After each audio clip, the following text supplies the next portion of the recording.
राम, लक्ष्मण, भरत, शत्रुघ्न। चार भाई चार चीज के सूचक हैं, धर्म, अर्थ, काम, मोक्ष। तीन माएं तो तीन गुण हैं जीवन में, सत्व, रज, तम।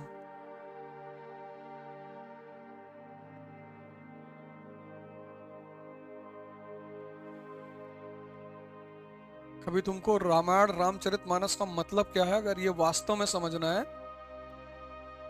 तो हमारे एक संत हैं बहुत बड़े भारत में, धारकुंडी महाराज। उनकी व्याख्या है रामायण की, पढ़ लोगे ना, 3-4 आंख अपने आप खुल जाएगी घटाक से। हिंदी में व्याख्या, हिंदी में मानस की व्याख्या। संतों का डिस्क्रिप्शन पढ़ोगे तो जीवन में बहुत फायदा होगा।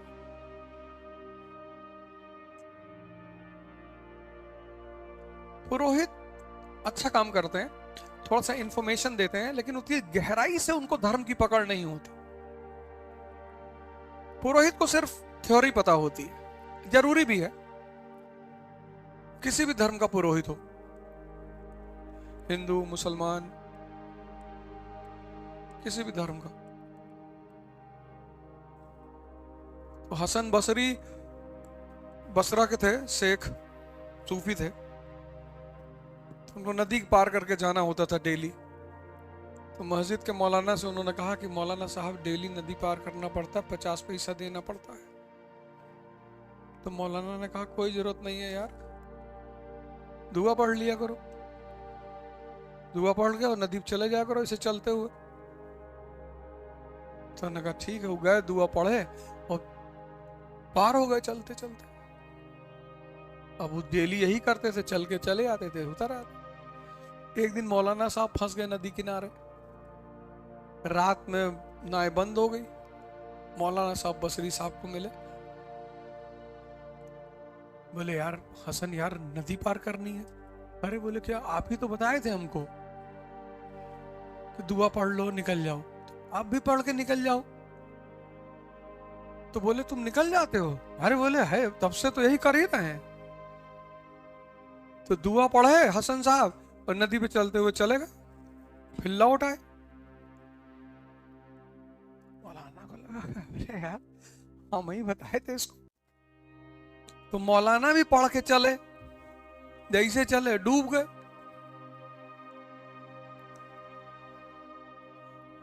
बहुत बड़े संत थे वेस्ट एशिया में, बयाजिद। तो दोनों लोग उनके पास गए कि महाराज यही सिखाए थे हमको, ये डूब जा रहे हैं और हम चल रहे हैं। तो कहे तुम बहुत यकीन से पढ़ते हो,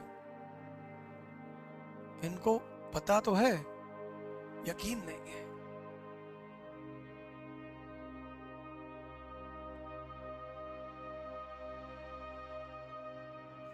धर्म इतनी बड़ी चीज है,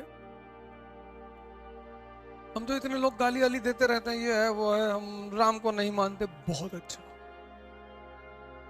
बहुत बढ़िया। जाओ चाय पियोगे? नहीं नहीं, जाओ। अबे हम ठेका लिए सबको धर्म मनवाने का, मत मानो।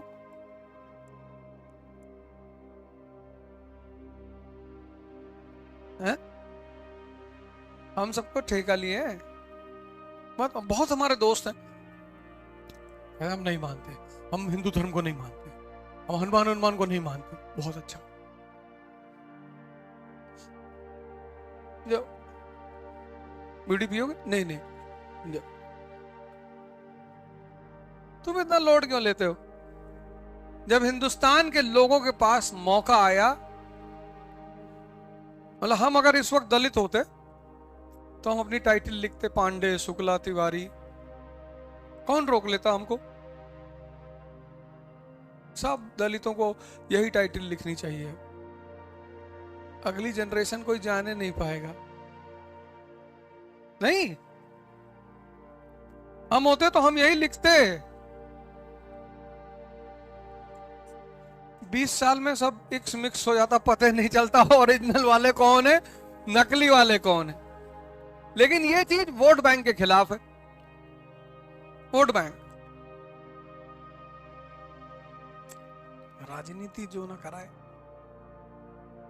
अब कौन रोकेगा? अब कोई रोक सकता है किसी को उपनिषद पढ़ने से, रामचरितमानस रामायण पढ़ने से? अभी तो सही समय था।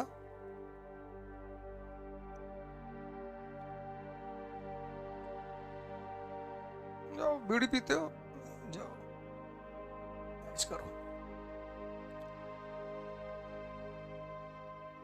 शक्ति सेवा के लिए है,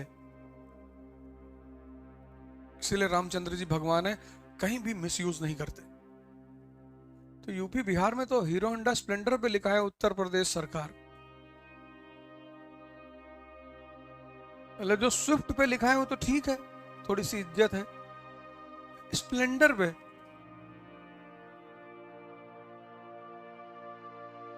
वो तो अच्छा है, उस पर लिखा है नहीं है गवर्नर। मतलब इनको अगर सबको शक्ति दे दी जाए तो ये तो जीने ही ना दें। तो बहुत सही आदमी के पास शक्ति है, राम के पास। कि धोबी ने अगर कुछ कहा तो धोबी को उन्होंने कुछ नहीं कहा। समंदर के साथ बदतमीजी नहीं की, रावण के साथ बदतमीजी नहीं की, मरने के बाद मुक्ति दी उसको। लक्ष्मण को बुलाया, कहा ज्ञानी है, इससे ज्ञान ले लो।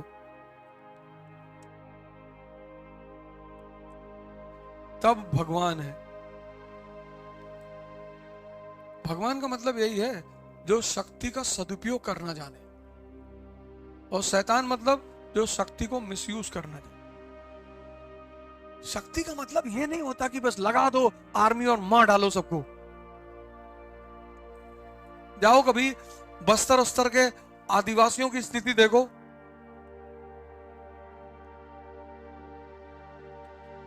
शहरों की हालत खराब है अस्पतालों की, तो आदिवासियों के क्षेत्र में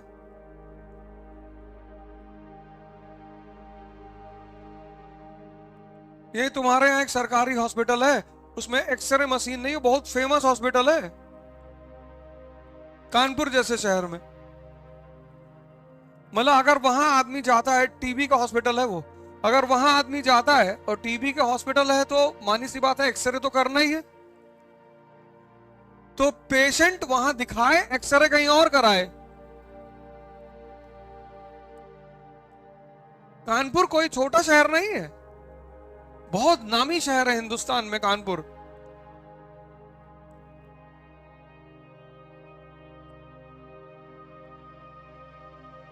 और सबसे बड़ी बात कि लोग बहुत मजेदार हैं।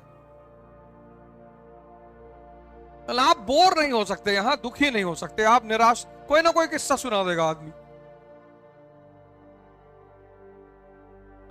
ये बहुत अच्छी बात है कि यहां आप तनाव में नहीं रह सकते, तो कोई ना कोई कहानी सुना देगा। और हर आदमी अपने आप में माफिया है, कोई किसी से कमजोर है नहीं। उससे तुम कह दो कि यार योगी जी से काम है, फोन मिलाए, नहीं नहीं नहीं, बात करा दे, नहीं भैया ठीक है, कल आए थे नोएडा जा रहे थे तो घर आए थे,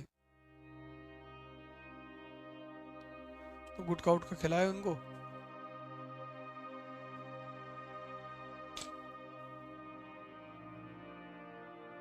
आर्मी जो है ना वो दुश्मन के लिए है, घर के अंदर के लोगों के लिए नहीं है।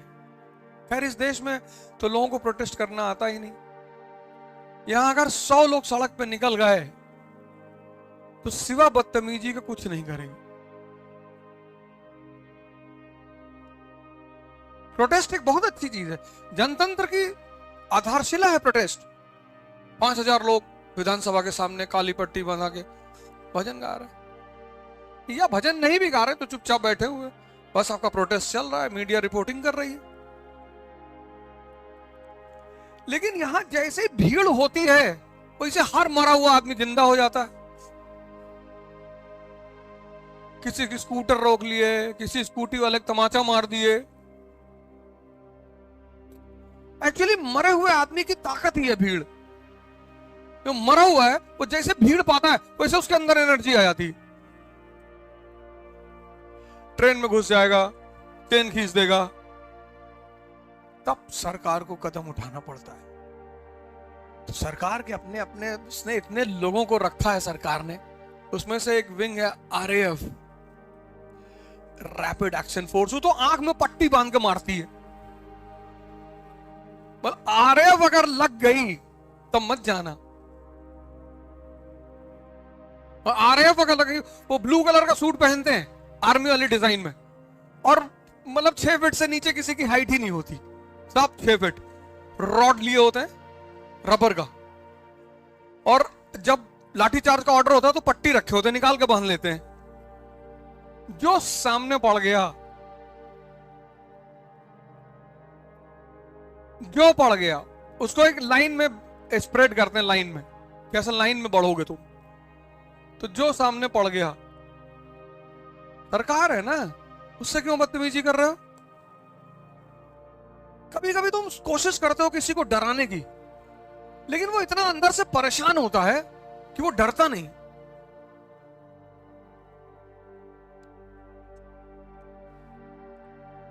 आईपीएस बन जाना तो झोपड़पट्टी में मत जाना, स्लम एरिया में पिस्टल उस्टल लेके नाच रहे हो वहां, क्योंकि वो जो स्लम एरिया का आदमी ना, उसकी जिंदगी ऑलरेडी नर्क है। ये जो मिडिल क्लास है ना, ये पुलिस वालों से डरता है, इसकी जिंदगी स्टेबल होती है, बीवी है, चिंटू पिंटू है,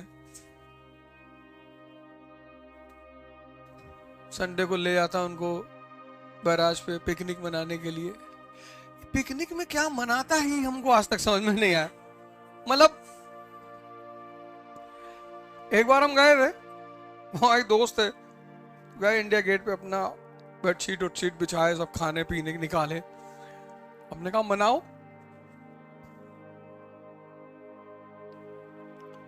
तो बोले यही है बस, ताश खेलेंगे और कोल्ड ड्रिंक और जो पैटीज वगैरह बना के लाए इसको खाएंगे, यही पिकनिक है, तुम भिखमंगे।